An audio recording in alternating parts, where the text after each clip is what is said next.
let's just start recording. Yeah, so like the way that I think of time from what I can best describe as what I would imagine would be God's perspective, because I don't want to be like hubristic and think I know what God's perspective is. But the way I think of time from that type of perspective is it's kind of like it's like a rope that's like laid out from end to end. It's more like it's kind of like there is no end to the rope. It would be best described as a circle, a loop.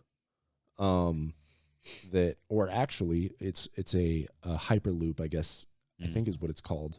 That shape where basically if you take a piece of paper and you turn it into itself, there's an inside and there's an outside.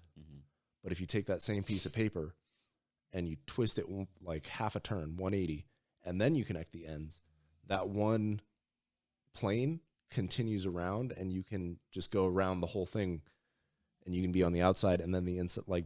It's hard to explain unless you know exactly what I'm talking about. No, I know what you're talking about. I know what a hyperloop is. Yeah, because I like watching a lot of sci-fi stuff. But they actually explained it in in Avengers when Tony Stark was figuring out time travel. That's one of the shapes that they use to do their time travel stuff. But that loop, that's kind of how I think about it, where like God has access to every time in the loop of whatever creation is. He can access any of those times and see all of those times at once. And so like I used to have like a really good way of explaining it that I just can't think of right now. But basically he can access any point in time at all times. And so like Lucy, I guess you could say that too. Yeah. Lucy, the movie Lucy is a decent explanation for it. Like time doesn't exist for a being of that magnitude. Like there's just that time doesn't matter at all. There is no such thing as time. Everything is now, and everything that has been will be, and everything that will be has been. It's not only a description of, human history and things like that in terms of ideas and philosophies and the way that human beings go about on the earth, but it also explains God's perspective. I think personally, the way I look at it is it explains God's perspective on existence as a whole, is that everything is and isn't, not is and isn't, is everything that was still is, and everything that will be is. You know what I mean? It's really hard to talk about these types of concepts because, I mean, as human beings, we don't really think about time in the way that God thinks about time, obviously, because we're not God. But trying to wrap your mind around the idea of time as something that you can step outside of and be beyond is very difficult to do. It's wild. As a three-dimensional being. Yeah. Just like I was, yeah, exactly. Like a good description, I think, a good depiction of this idea would be the movie Interstellar. I've never seen it. You haven't seen Interstellar? Dog. Oh. Should I watch it tonight? You should definitely watch that movie. That's one of the best. If you like science fiction, that is one of the best and most well-researched science fiction movies ever. Matthew McConaughey is the main character. I pushed that movie off so much just because I'm like, I don't want it to be some bullshit movie. Oh, no, it's not. So it's worth it. It's definitely worth it. My roommate, Tim, who is an engineer, it's his favorite movie. And it's one of my favorite movies. Like, it's a great movie. I'll watch it tonight when I'm working on my paper. You should definitely watch it. Okay. But now I can't talk about time from that perspective because I don't want to spoil it. But the best way to think about it from my perspective is that in the same way that we can go from point A to point B by getting in the car and going somewhere because we live in a three-dimensional plane. God can kind of do the same thing with time. Right. You know what I mean? And like, I'm trying to think of like any biblical examples of time being described as a construct, or how, I don't know. It's hard to explain, because now I just think about like the biblical angels. The way I see it, it's like he can travel through time without disrupting himself while traveling through time. You know what I'm saying? Like, Yeah, let's say well, he's eternal, so he exists in every moment of time, and so his like. Anyway, continue your description. like let's say, you know, at the crucifixion, you know, God, you know, he can go back to that exact same moment, and then if he kind of like fast forwards, rewinds, he won't see himself again. That's how I see it. Like, he can't disrupt time. Oh, Because like he is time. he can't disrupt events in the same way that like in Like, movies he can you go change back in things. time. Yeah, like like, in oh, yeah, movies you can you're go back in watching a time movie. and mess something up. And how do you mean? Like, let's say you record yourself doing something, right? Mm-hmm. And you watch it on your phone, and then, you know, you want to edit something, Mm-hmm. and then the video of you showing something, editing something, shows you watching you edit something, watching the video you just recorded. Okay. But that won't happen to him because he has time. He can do that all. I'm just making this worse. The way I like to think about it is like, so do you ever watch YouTube videos on like dimensional theory and things like that? How there's multiple dimensions. There's one dimension, which would be like a point. A point in space would be one dimension of understanding. Mm-hmm. There's not really a good way of describing that, but imagine like what a bacteria might view the world or itself as. Like, it is the only point in its own existence. If it had a consciousness, Mm-hmm. it wouldn't understand much beyond its own self. Right. You know, like a bacteria, yeah, it does maneuver itself to get food and things like that. So I guess a bacteria would really be on a two-dimensional plane, because it can still move back and forth. And yeah, I guess it would be a three-dimensional plane too, because it's a really bad description, because it's really hard to talk about dimensions when you're not a being of that dimension. But a point would be a single dimension of space. Right here. A line, 2 points connected, would be 2 dimensions of space, because there's left, right, there's, you know, length, and there's length, and that's it. 2D. Yes, that's 2D. Okay. Now they can rip only out a move page up, left, and down, crumple right. it into a ball. Or we can just do this. Yeah, you can do that too. It's horrible. It becomes exceedingly difficult to portray. So that's 3D, because there's, yes. Now 4D would be. So the 4D would be making object. An actual. No, what the. A fuck? 4D object would be a hypercube. I quit. It'd be what's it called? A tesseract, which is, I know they called the blue cube in Avengers a tesseract, but a tesseract is the name for a hypercube, which is the 4-dimensional cube, which it's like that cube and every iteration of that cube into the past and into the future, all in one malleable object.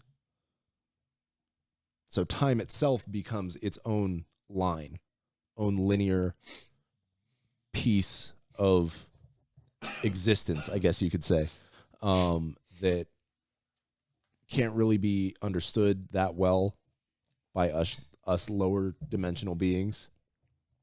But God himself, I would imagine, that it doesn't matter what or when or where anything is, because he is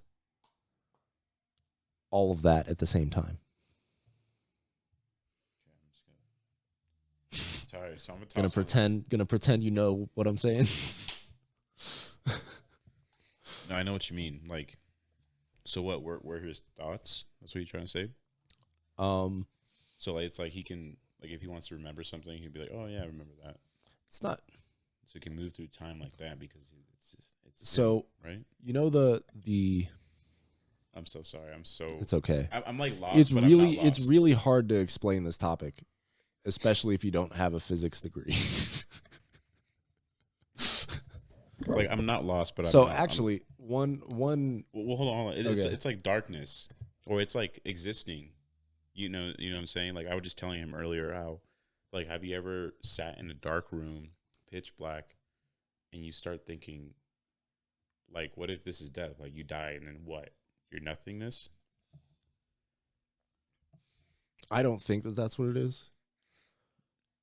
No, obviously, I don't think that either. Sorry. But what if? But it's like, thing. yeah, what if it's just like darkness, nothingness? It's just like put yourself in a dark room, start thinking about like what will happen after you die. The absence of perception. The absence of, it's just like dark hole. Nothing, darkness, no light escapes it. No, Yeah, I would imagine what you're describing brings to mind is a state of not perceiving anything. Mm. And so it'd be like a sensory deprivation tank where you don't see anything, you don't feel anything, you don't hear anything. But I would also imagine that you probably don't perceive time either. Mm-hmm. But at the same time, I feel like it would probably be a combination of feeling it, like how a dream can feel like it was forever, but it also happens like that. Mm-hmm. You know what I mean? Like you might have a dream that feels super long and like an entire existence is had in that dream, but you were asleep for like 10 minutes. Mm-hmm. You know what I mean? Mm-hmm. And so like that's a good way, actually, I would say, of describing how time is not captured by consciousness, or consciousness. Yeah. No, consciousness is not captured by time. And God, I would say, is the supreme consciousness. I mean, like that would be the best way to describe him. Because there's if you get into New Age spirituality kind of things, you get into the idea of manifesting and how they say that you can, think and it shall be, or think and it will be, or you can manifest things into existence by thinking it or whatever, which is not doctrinal whatsoever. That is not in the Christian faith, but in the most, God can do that, obviously, because he speaks and it was, and I would say that, like, wow, I just lost the train of thought that I was going on with that. I think this conversation is too high. Yeah, this is too much for our little brains to comprehend. Same thing. We got two brain cells fighting for third place over here for their life. No, like literally. I feel like this is the same conversation when people think it's like, oh, God's not real, or God is real, and you're trying to like really. Yeah, it's impossible to have that. Like, it's not impossible to have that conversation, but it's impossible to really come to a final conclusion on that conversation, because at the end of the day, it's like, I mean, it's more than just it's God can't be proven. I don't think, in a lot of ways, like you can't give anyone enough physical evidence to prove God in a way that they won't be able to say something like, well, what about blank or something? You know what I mean? I don't, and that's kind of the essential problem. But think about it. Not essential problem, but I saw a video too, how they explain, like, if God literally came down to earth, like, what would people do? Yeah, even then people wouldn't believe. No, they'll be like, this guy's wacko. Yeah. I mean, it's really the story of Jesus. Jesus, that's exactly that. The Antichrist coming, there are going to be people that believe he is Christ. There are going to be, and that's going to be its own war. That is going to be, that's going to be a war, like legit. Like, I mean, there's spiritual war going on all around. Oh, okay, actually, here's one way that I think the time question can be maybe not answered, but decently described. How we were talking last episode about the fall of man and Adam and Eve eating the apple, and how that event ripples throughout time and is reflected in a lot of different ways all the time, perpetually. So, like how, so Eve ate the apple, and I listened to these two books this week. One is called Captivating, and one is called Wild at Heart. They're both biblical perspectives on femininity for Captivating and masculinity for Wild at Heart. And in those books, they go over the fall of man and the scene in the Garden of Eden where Adam and Eve eat the apple. One thing they say is that Adam was right there when Eve ate the apple. Because if you look in Genesis, when Eve eats the apple, it's because I started listening to the Bible again after reading these two books, and Adam was just like literally right there. Let's see. So where is it? Where was it? The serpent. Let's see. So he said that, who told thee that thou wast, okay, that was after they ate. Okay, so, and the woman saw that the tree was good for food and that it was pleasant to the eyes and a tree desired to make one wise. She took of the fruit thereof and did eat and gave also unto her husband with her. So for some reason that I like totally glossed over that. And basically there was no like conversation of Adam being like, what have you done?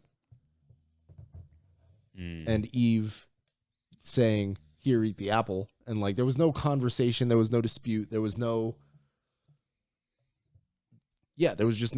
conflict between Adam and Eve before Adam ate the apple. So Adam knew.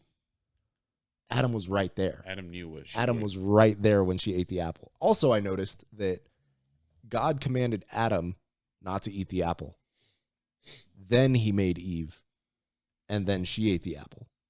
Eve never got the direct commandment from God to eat the apple, to not eat the apple. Because it was our job to tell her. Because it's the man's job to be the spiritual covering for the woman. So it's our fault. It's our fault. So it's Adam's fault. It's all, yeah. All right. Adam was the first simp. We're gonna have a talk when we get up there, my guy. It's hands. What is it? But you can't blame the guy. No, you can't. I mean, that's the first woman. Imagine being like it's isolated. There ain't no other choices. Yeah, imagine being stranded in the island for like 30 years, and they bring you. That to being like, said, they were in the Garden of Eden. There's nothing better to do than hang out with animals, hang out with God, and each other and animals, and yeah. Just well, they didn't know there was no boys. Well, there was Adam and Eve, the angels. Okay, I guess the angels and God were the boys, but still. And then like this, like, damn, you know what I'm saying? Like, yeah, oh God, what's up with this? We're gonna definitely have to cut out this first section of just. No, hang on. We're gonna definitely cut out the first section of talking about time. No. And have it be its own video. Okay. No, but yeah, like that is pretty interesting though. Like imagine seeing a woman for the first time. You wake up because you don't know anything other than God, angels, and animals. Just dudes. And then women. A woman. Right. Like, I mean, maybe there were female angels, but also the way that angels are described is there's not much of a masculine or feminine description to angels. Oftentimes they do appear as men. And they I don't know if I've ever. I'm about to go on a spin off right now too. Okay, go for it. I'm so sorry because I ever since I was a little kid, I thought this. Like, do you think angels were like the first creation that God tried to make as us, but then kind of like messed up? He's like, oh, this ain't it. So they're gonna be my angels. No. And then he's like, okay, let's try this again, and then boom, Adam. No, like, I think the way. Because if you think about it, if like eyes and this, and he's like, but that's just me as a kid thinking that. The way I see it is like angels are. So, okay, this is going to be a weird description, but I'll bring it back to something that makes sense. You know how like. I could go two ways with it. Okay, we'll just go with the first one that I thought of. You know how like an octopus has 8 arms, of course, right? There's all of these arms that kind of have a mind of their own in a lot of ways, but they're all connected by the main head, the brain of the body. I think that's how I kind of see angels. Okay. Is that angels are just extensions of God's consciousness. Okay. But they are not like if you saw a tentacle, you wouldn't think that that was the octopus. You would think that that's a tentacle of the octopus. It's still connected to the octopus. It's directed by the octopus. It's everything it does is done by the octopus, but it is not the octopus. Okay. The brain of the octopus, without the tentacles, could also still be described as the entire octopus. I mean, it doesn't have the tentacles, but it's the octopus. Right? And so that's kind of how I see the angels. Oh, okay. So just is like, or like the branches of a tree. Okay. The trunk and the roots are God, and then the branches are all of the angels. Got you. That's kind of how I see. I never saw it that way. That's how I see it. That's actually pretty good. Thank you. That actually makes good sense. Like they're all pieces of him. Yeah. And so are we. We could be described as the leaves on that tree. Absolutely. But yeah, that's kind of how I see it as far as like what the angels are and how they relate to God. Interesting. And now maybe you could take that a step further and say maybe that the trunk is God and then the roots are hell, the demons and all of them, but I don't really see them as that. I would see that as like the dead wood that was cut off. The weeds. Yeah. The dead wood that was cut off because if it didn't get cut off, it would have rotted the whole tree. You know? Damn, that's good. Thank you. Preach, brother. Damn. Thank you. I mean, that's making... Well, that's that's the whole idea of pruning, separating the wheat from the chaff, all of that. So the reason I talked about Adam and Eve in the first place is because of like how we were in the whole time and explaining time and ripples of echoes of events throughout time, all relating to each other. And I would say like a good way to think about it is everything that has happened is always happening, and everything that is happening has happened, and everything that will happen is happening and has happened. It's all happening at the same time. So that's really a weird way of describing it. But given that we have a physical body, we are not allowed to experience everything happening at the same time. A, because it would probably destroy us because it would be too much information coming in all at once. That's kind of how when you see...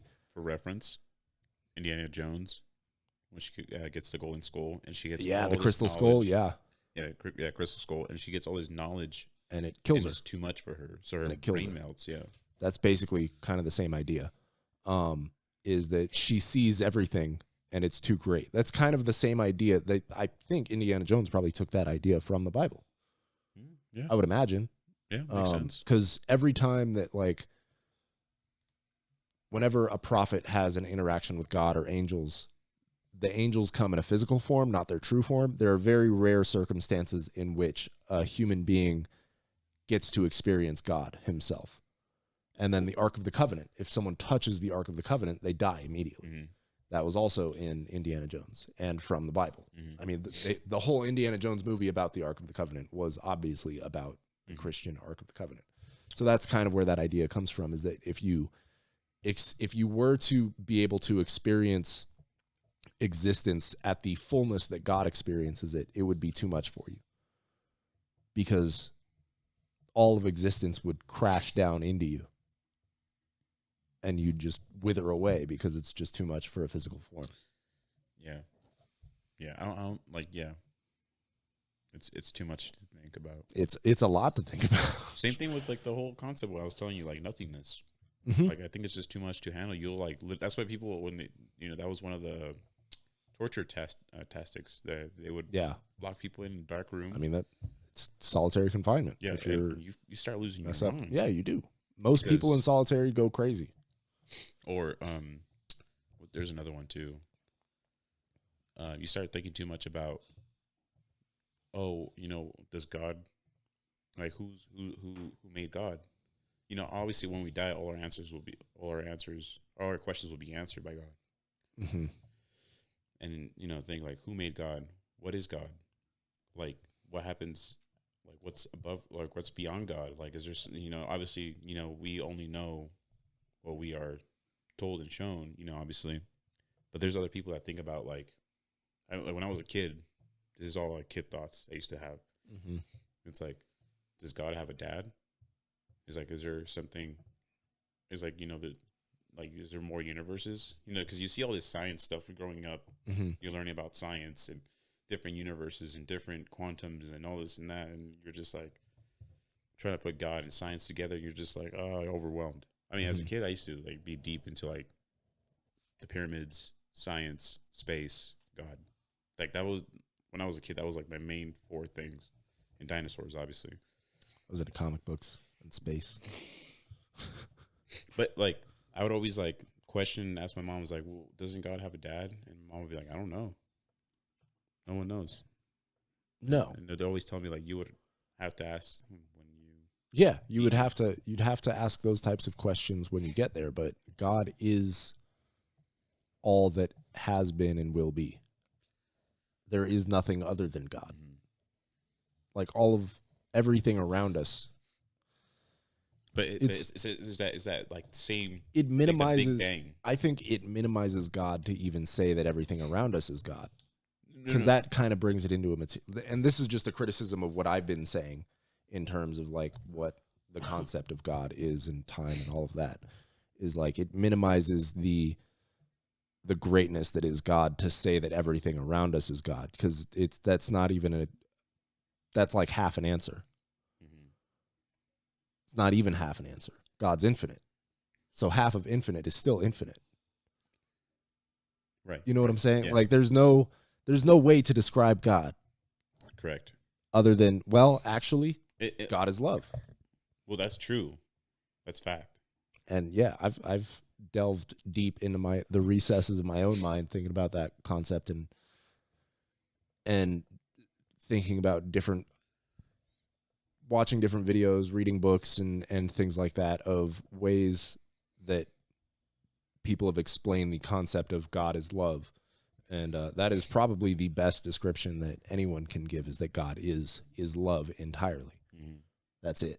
Like, and everything that isn't love is not God. I used to guilt myself when I used to think things like that. And then I remember I had this youth leader. They used to, his name is Eli, great guy. He taught me a lot. Mm-hmm. And then, I haven't talked to him in like so long. Jeez. But this is more like just a behind the scenes conversation. For real. This really is like, we didn't even decide on a topic. We just started talking, and then we got to a point in the conversation where we were like, we should be recording this. And so we just hit record, and that's probably what the episode's going to be. Honestly, I feel like my mind just got like detoxed from being sick for 4 days. Yeah, fair. I literally slept for like 24 hours and then woke up, and then my lady thought I was dead because I was on that sofa, did not move. Arthur was like passed out. Dude, the only person that did not leave my side was my dog, Arthur. That dude is a true homie. Dogs are man's best friend. Like, I swear, I woke up like at 3 a.m. once, and I like look up. He rose his little head, and looked at me, and I'm like, all right. And I went back to bed, and then his little head just went down too. And I was like, dude, that's the homie right there. That's the homie. But I feel like my mind got detoxed. I swear, I woke up one day, I felt good for like 8 hours. I'm like, oh man, finally, I'm over this fever. I'm over this sickness. I still felt like a little like kind of out of it, like dizzy. So I started doing like, I'm like, all right, cool. I'm going to work tomorrow. So I started cleaning the house. I made food. I'm like, you know what? I should really get connected to God a lot more. Started doing devotionals. Like, I set aside time, and I forced myself to, I'm like, all right. I'm instead of scrolling through TikTok and listening to music while I'm sick, I'm going to open the Bible, read, worship, like jot down some things. And then like I was like really feeling good. I was like, dude, I think this is like a like slap to the head. Like, hey, bud, like you only have limited time. Yeah. Especially during right now, like during these times. So you better get your, your crap right. Like get yourself straight. Mm-hmm. And so I did. Like this is day 4 of doing devotion, which I'm gonna do later today, before the day ends. And I don't know where I was going with this.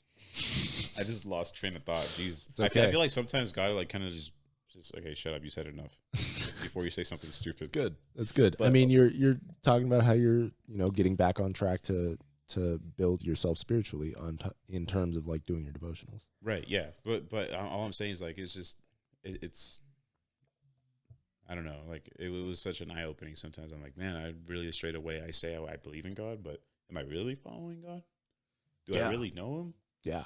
And I think that's a struggle that we're always going to deal with. And that's truly what it is, because the whole idea of being a Christian is striving to be like Christ in everything that you do. But Christ was perfect and human beings are inherently imperfect. And therefore it is actually impossible to be like Christ entirely. But you are called to perpetually strive to be more like Christ in everything you do, and you will fail. Mm-hmm.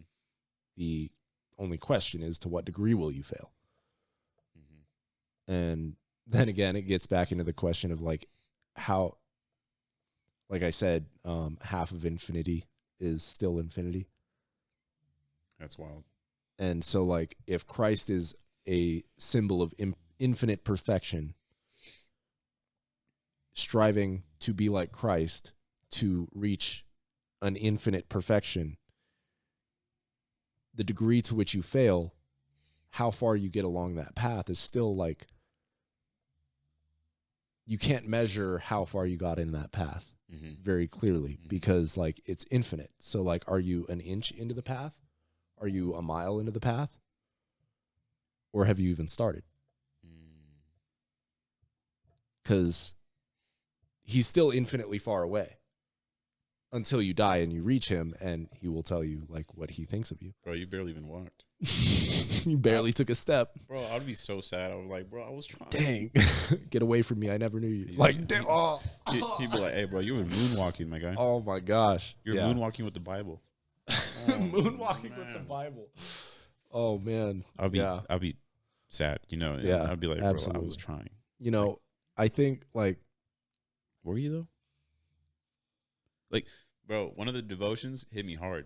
Like, the first devotional day planner that they had for us was about being physically fit. And I'm like, oh, cool, I can get into this, like, because I like going to the gym. And then it hit me with, like, the Paul, like, saying, like, yeah, even though being physically fit is good, though it will last only for this physical life form, but won't last you for what's to come.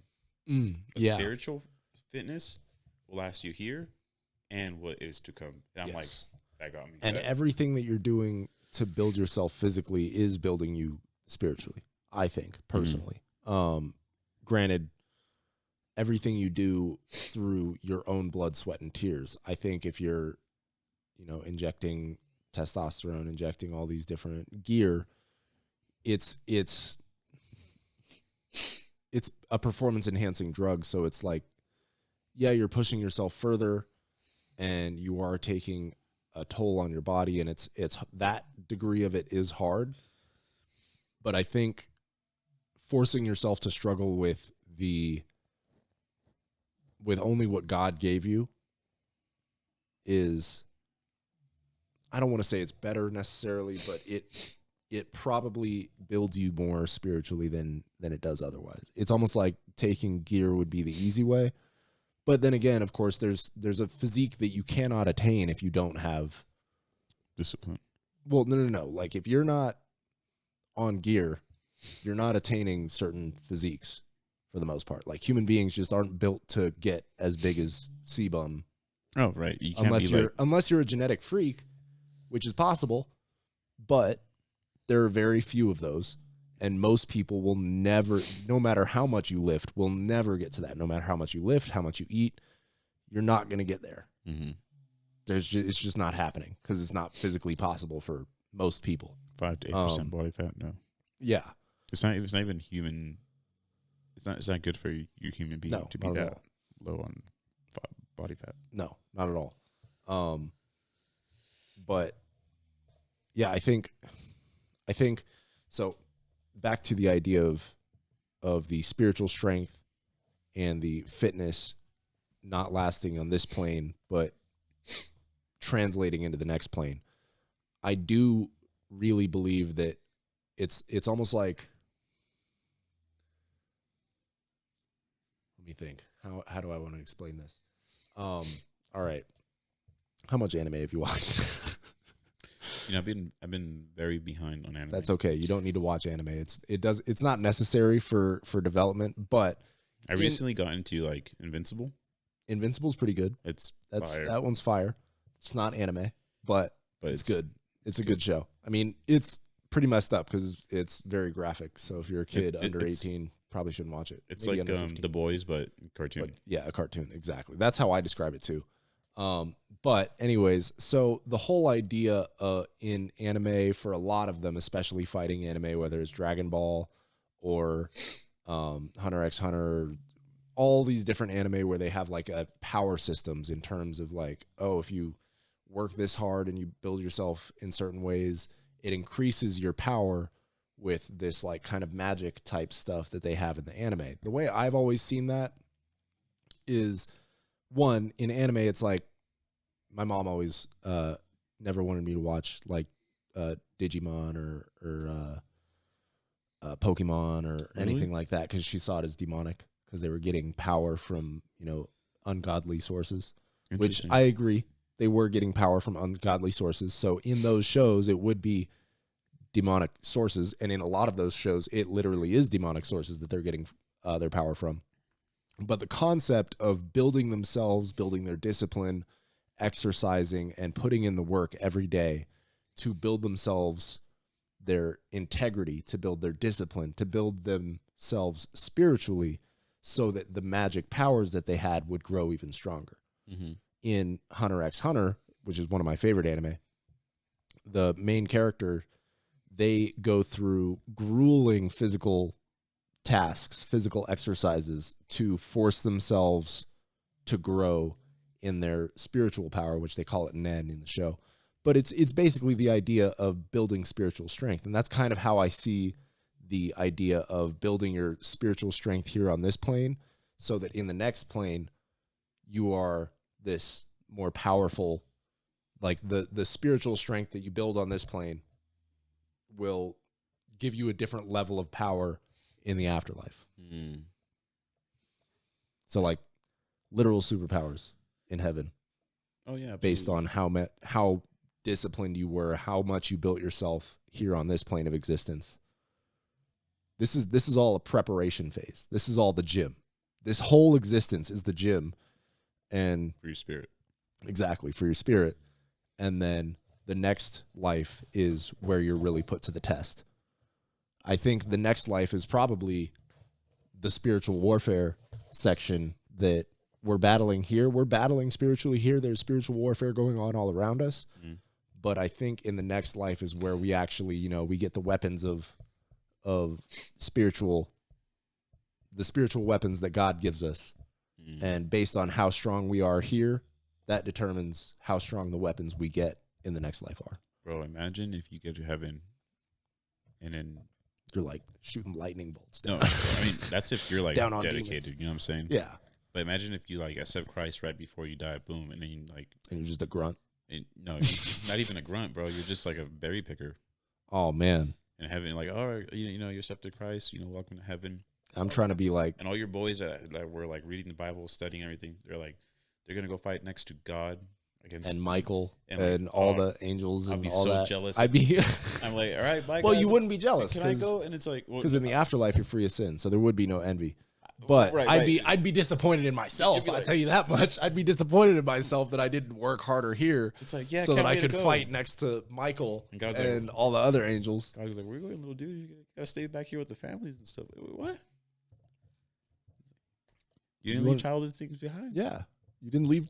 Yes, that's that part. That part. You didn't leave childish things behind. You made it, but I mean, you're here. You loved me. And I appreciate that. You know, we're just over here like little tiny pea brains. Yeah, we're just conceptualizing things to, you know, make it a little easier to digest for those that may not have any understanding whatsoever, and just having fun with the idea and exploring the ideas. Don't take any of this actually as gospel, because this is not coming from the Bible. I compared spirituality to anime, so like please don't take this too seriously. It's like a kid thinking about God. Yeah, we're just letting our imaginations run wild. Right, and this is not meant to blaspheme. This is just to have fun with the ideas and try and conceptualize, like he said, things for our pea brains. Yeah, don't take this super seriously. But do read the Bible. Definitely read the Bible and use that as your spiritual guide. Don't use us as your spiritual guides. But if you want to, like, you know, play with the ideas and get some other opinions and see, like, what are other people thinking about this or that, and maybe hopefully enhance your understanding a little bit when you do go to read the Bible, then definitely. And we all do that. You definitely want to, you know, listen to what other pastors are saying, listen to what other people in Christianity are saying, get some outside perspectives and some inside perspectives as well, and just do your best to interpret the Bible as best as you can, and go to those that have more experience than you. We definitely don't have the most experience. We have more experience than some, but not more experience than a lot of people. Yeah, like something I want to share. Sorry, like go for we're it. In that topic. The devotional basically was talking about verse 8 in Phillips. It says, take time and trouble to keep yourself spiritually fit. It says that Paul says bodily fitness has limited value, but we should take time and trouble to keep ourselves spiritually fit. The Holy Spirit will help us preserve to become mighty men and women of God. You know what I'm saying? Like, the way I understood it was like, yeah, going to the gym, having a physical body, and keeping yourself, you know, healthy and everything, that's good. But don't get too overwhelmed and too committed to getting super fit, but forgetting about your spiritual well-being as well. There's a I feel like there should be a balance. And yeah, I'm not saying, like, when I say balance, doesn't mean like, you know, just do the bare minimum for fitness and stuff. I'm saying, like, yeah, go all out for fitness, but don't forget about, you know, make sure you have balance also in taking that spiritual side with you too. Imagine being super fit and super spiritually fit. Like, that's like the best of both worlds, man. You'd be like Samson. Absolutely. Though Samson eventually fell because of a woman, Delilah. Yeah, he simped for Delilah. I mean, yeah, I guess you could say he chose a woman over God. Yeah. What? So what? The song said something about New York City. Yeah, he wasn't worried about what's it like in New York City. Yeah, I had that reference totally went over my head. If y'all got it, great. I didn't get it. Emo days. Huh? I have no idea what this man's saying. You know, hey there, Delilah. Oh, Delilah. Freaking talking. Hey there, Delilah. There's God telling me, hey, Carlos, shut up, brother. I get it now. I didn't realize you were referencing a song. My mind was not there. I was not thinking about hey there, Delilah. You know, Eli would tell me, like, that's not God telling you to shut up. That's just you being an idiot. I missed that guy. I should probably give him a call. You should give him a call right now. No, he's sleeping. That guy's a working hard man. He's married. I'm kidding. Don't do that. We're on a podcast. That'd be weird. That would be weird. Like, hey, Eli, you want to be on our podcast? He's like, who is this? Who is? Yeah. Oh, shoot. You have a podcast? Yeah, he'll probably hate me for it too. You know, all I want to say is that this podcast has grown to become better than what we were planning it to become. Has it? Oh, It's not quite where I planned it to become. no. I mean, like from where we started. Oh, from where we started, yeah, it's way better. Like we in the topics absolutely that we were better. going from. Mhm. Like, oh my Oh, god, 100%. It's definitely a lot better than it was. like I I'm think so glad we switched to higher thoughts. mentality and Yeah. higher, for for God. Yeah, Instead I of- mean, we didn't necessarily like from the beginning. It was we were talking about relatively godly things Yeah, but for we the kind most of part, but we weren't focusing too much. I feel like we were. we I think we were hesitant to broach the topic Mhm. too deeply, and now we're just like, screw it. You guys are gonna hear it. If you don't like it, don't listen. Yeah, I feel like Um, we it was born with the idea of like this alpha mentality, and then we realized it's like, well, it's not Yeah. an alpha mentality. It's Well, there was definitely some Andrew Tate and Fresh and Fit influence in there, and not quite the proudest of that part, but it's a start. You got to start somewhere. We're young men, and that's kind of what was going on in the culture. And now we've kind of settled into our niche. I think this is it. I think you're right, brother. We even hit some politics in the making. Yeah, I mean, politics is important to understand because Ephesians 6:12, we wrestle not against flesh and blood, but against principalities, powers, and spiritual wickedness in high places. And that is those politics, the realm of politics are the high places that spiritual wickedness is affecting to kind of destroy the world around us. And you need to understand what's going on around you to really battle the things that are going on around you spiritually. I mean, there are spiritual battles on your day-to-day, but there are also spiritual battles going on around you. And if you don't have an understanding of what's going on politically, you won't understand just how grand the spiritual warfare is around us. Like, it's not just in your day-to-day life trying to get you, like the devil trying to get you to smoke that joint or to have that other drink or to watch porn or whatever it is that the devil is attacking you with. It's also that there are actual human traffickers and people that are doing very immoral things, very evil things in the world, and understanding that that's going on around us, and we need to understanding just how grand that spiritual battle is will help you understand why it's so important to guard yourself spiritually in the little things. You know what I mean? Because it's really easy to just ignore those things.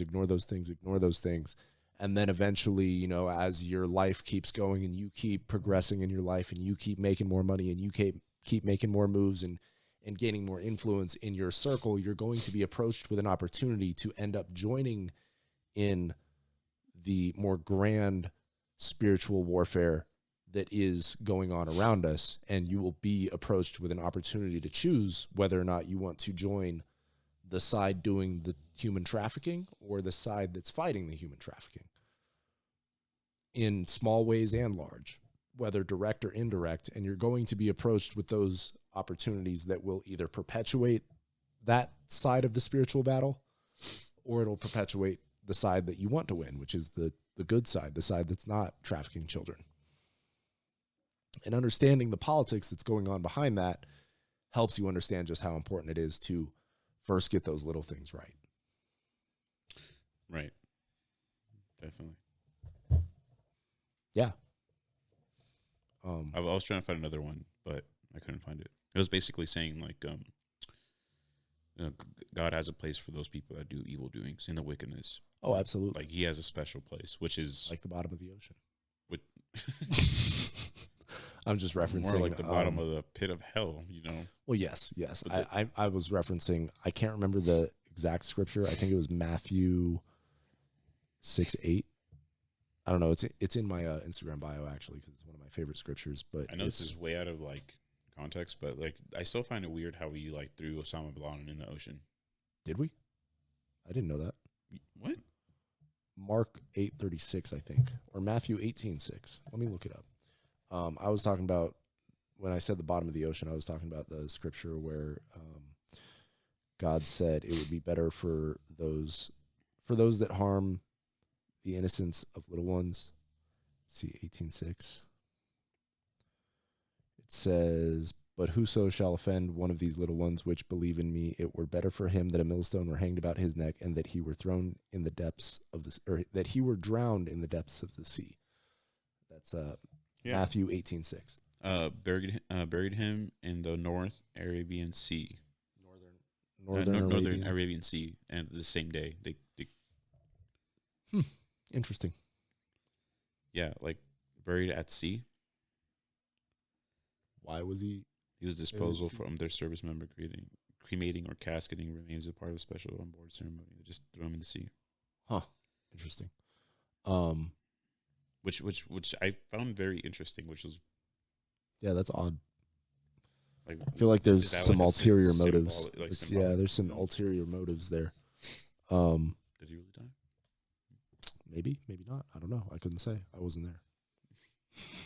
And, like I remember watching that on TV. Like they had that shit. I'm sorry, they had that thing live.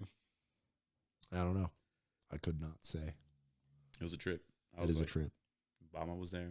He Clintons were was? there. Yeah, dude. All of them. That's wild. It was wild. Yeah, It was so weird. I wasn't following politics at the time. Whole ceremony. Back then, I didn't really start following politics a little bit when Trump was first elected, because that's when all the social justice warriors were going crazy because Trump was elected, and that was around the time that Jordan Peterson got big because he was just owning social justice warriors. And that was around the time where there would be all those compilations of like Ben Shapiro, Jordan Peterson, and various other people talking about like just common sense things. And like social justice warriors were always like, well, what about this? Like one of the ones that I remember most clearly is where does it say that you have to be a boy to be in the Boy Scouts?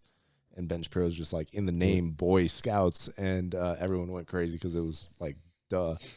But it was just those types of videos were circulating around that time, and I started seeing a lot of Jordan Peterson videos in that, and I was like, I need to see who this guy is. And that was like 2016-ish is when I found Jordan Peterson, which is about the time that he really blew up for talking about the freedom of speech stuff that was going on in Canada, which has only gotten worse. He was right. But yeah, I think it's been wild, man. It's been a good hour. It's been a good almost an hour. It doesn't even feel like it. We were just riffing. And I really wish this one gets heard or seen, because I hope so, because it was really just like behind the scenes kind of conversation that we started, and then we were like, we should just record this conversation, and we just did and kept talking. And yeah, that's pretty much it so far. Yeah, I like this one. I think we're good. I think we're good on that. That was a very random, off the wall. Started talking about time and ripples throughout time, and all kinds of different conceptual ideas of how to think about God and what God is. And yeah, this was a fun conversation, man. I don't blame anyone if they comment on the video and please talk smack. Please hate on us. I hope you do. I love you. I will tell you I love you if you hate on us. Please. My dog is snoozing right now. He is. He really is. So cute. Carlos kicked the camera again. I know. Oh my God. I just had to, man. No, I don't know. Someone might see this part. But it's kind of funny. I feel like in every episode I do that. Not every episode, but you did it like 3 episodes in a row one time, and so now I just can't let it go. That's gonna be a thing today. Just the ceremonial kicking of the camera. Every episode, Carlos has to kick the camera on purpose. This would be like a multi-clip, just kicking the camera. 5 seconds of me just. How many times has Carlos kicked the camera? God. Oh man. All right. Well, yeah, like we said, we're going to end off here, and I hope you guys enjoyed this episode. It's been Lemac and Carlos, I've been Lemac. You can say your name. Yeah, thank you. Doing my job. All right, guys. Thanks for joining us once again. My name's Carlos. I'm Lemac, and this is SumYungGuys. Yep. Catch you guys later. See ya. Peace.